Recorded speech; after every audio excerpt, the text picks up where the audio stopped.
Sermón del domingo 10 de agosto del año 2025 de la Iglesia Luterana Cristo Nuestro Redentor en El Paso, Texas, basado en el texto de Juan 6:40 y Mateo 6:10. La voluntad de Dios. ¿Quién la entiende de veras? ¿Quién la entiende especialmente?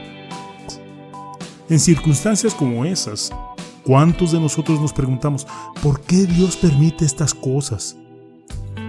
¿Qué está tratando de decirme Dios? ¿Qué quiere Dios de mí?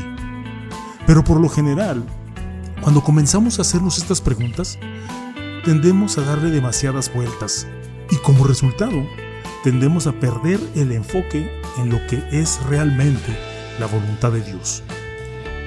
La voluntad de Dios no es tan difícil ni tan complicada de comprender como tú o yo podríamos pensar. Su voluntad, por encima de todo, es esta. Jesús dijo, porque esta es la voluntad de mi Padre, que todo aquel que ve al Hijo y cree en Él, tenga vida eterna. Esto es más que nada lo que pedimos cuando oramos, hágase tu voluntad, así en la tierra como en el cielo. Las palabras de Juan, capítulo 6, versículo 40, muestran la voluntad del Padre para todas las personas, para todos los tiempos. El apóstol Juan recalca esto al final de su evangelio cuando dice, estas cosas se han escrito para que creáis que Jesús es el Cristo, el Hijo de Dios, y para que al creer tengáis vida en su nombre. El apóstol Pablo también lo enfatiza en su carta a Timoteo. Dios quiere que todos los hombres sean salvos y lleguen a conocer la verdad. La voluntad del Padre en Juan 6:40 es también su voluntad para cualquier circunstancia.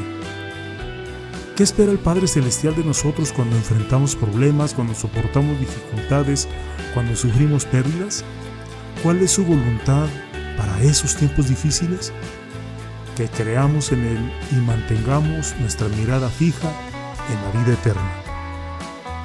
Cuando enfrentes problemas, la voluntad del Padre es que sepas que estos sufrimientos insignificantes y momentáneos producen en nosotros una gloria cada vez más excelsa y eterna. Por eso, no nos fijamos en las cosas que se ven, sino en las que no se ven, porque las cosas que se ven son temporales, pero las que no se ven son eternas. ¿Puedes ver el mensaje de Juan 6:40 en 2 Corintios 4:17 al 18?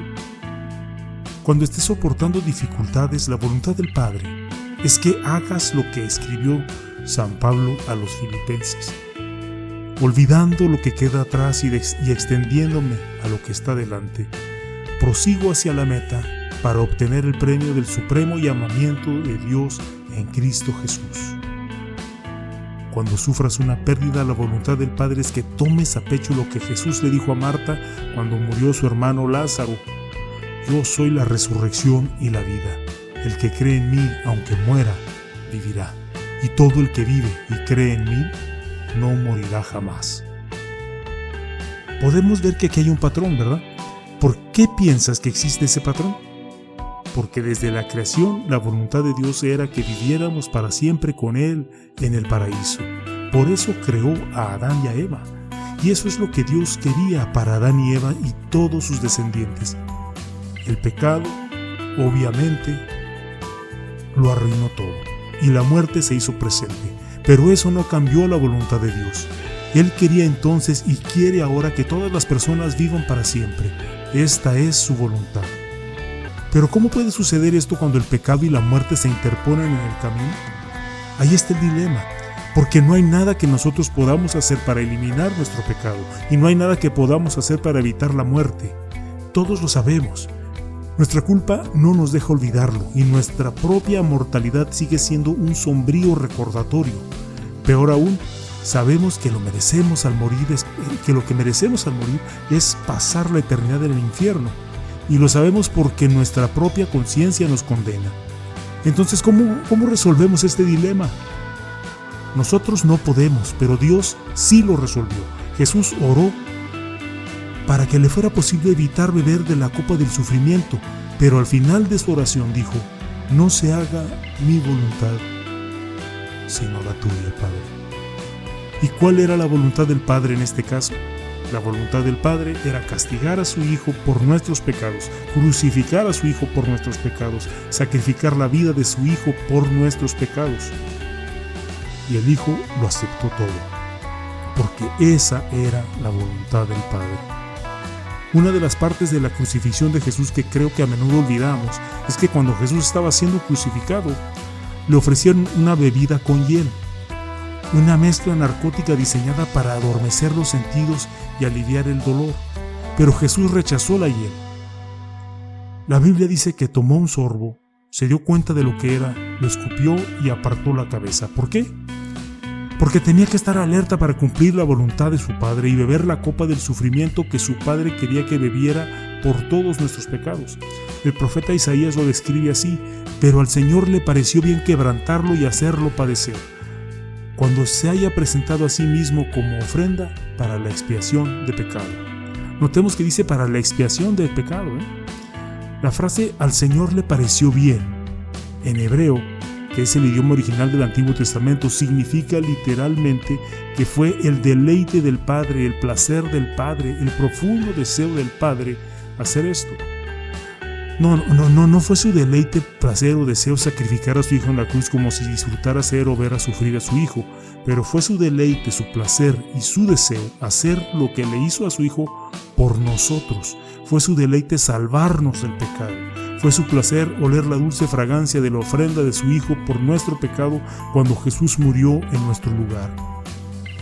Fue su profundo deseo otorgarnos el perdón. ¿Para qué? Para que todo aquel que cree en su Hijo no perezca, sino que tenga vida eterna. Y oremos para que todos lo sepamos y que nunca lo olvidemos. Aférrate a la buena noticia que acabas de escuchar. Vuelve a leer Juan 6:40, porque esta es la voluntad de mi Padre, que todo aquel que ve al Hijo y cree en Él tenga vida eterna. Sabiendo lo que esto significa para nosotros y sabiendo lo que significa para cualquier otra persona que cree, ¿qué otra oración más importante podríamos hacer que hágase tu voluntad, Padre, así en la tierra como en el cielo? ¿Qué oración más importante podríamos hacer por nuestros hijos, por nuestra familia, por nuestros amigos o por aquellos que aún no creen? ¿Qué oración más importante podríamos hacer por un mundo perdido y agonizante? Y sí, esta es su voluntad tanto en el cielo como en la tierra. No olvides lo que dijo el Padre desde el cielo en el monte de la transfiguración aproximadamente una semana antes de la crucifixión de Jesús. Este es mi Hijo amado, escúchenlo. Y no olvidemos lo que ocurre en el cielo cuando un pecador se arrepiente y vuelve a la fe en Jesucristo. Hay gozo en la presencia de los ángeles de Dios por un pecador que se arrepiente. Dicho esto, hay una advertencia y precaución importantes que debo compartir. Dios tiene su voluntad para ti, pero el diablo también tiene una voluntad para ti y su voluntad para ti tampoco es tan complicada. Su voluntad es que cambies el hágase tu voluntad por hágase mi voluntad. Así es exactamente como tentó a Adán y a Eva y así es exactamente como nos tienta y seguirá tentándonos. Y lamentablemente, ¿cuántas veces nuestra oración es hágase mi voluntad en lugar de hágase la voluntad del Padre? Y solo les diré, ¿y qué tan bien les funcionó esto a Adán y a Eva? Sin embargo, no dejemos que esta advertencia, por muy seria que sea, eclipse o opaque lo que hemos escuchado y aprendido hoy. No olvidemos la promesa del Padre a aquellos que hacen su voluntad, que creen en su Hijo Jesucristo. Digámoslo en voz alta: todo aquel que ve al Hijo y cree en Él tenga vida eterna. De esto podemos estar seguros. Esta es la voluntad del Padre, que se haga en nosotros y en todos aquellos a quienes alcancemos con el nombre Salvador de Cristo. Amén. Y que la voluntad de Dios y que la paz de Dios, que sobrepasa todo entendimiento, guarde sus corazones y sus pensamientos en Cristo Jesús. Amén.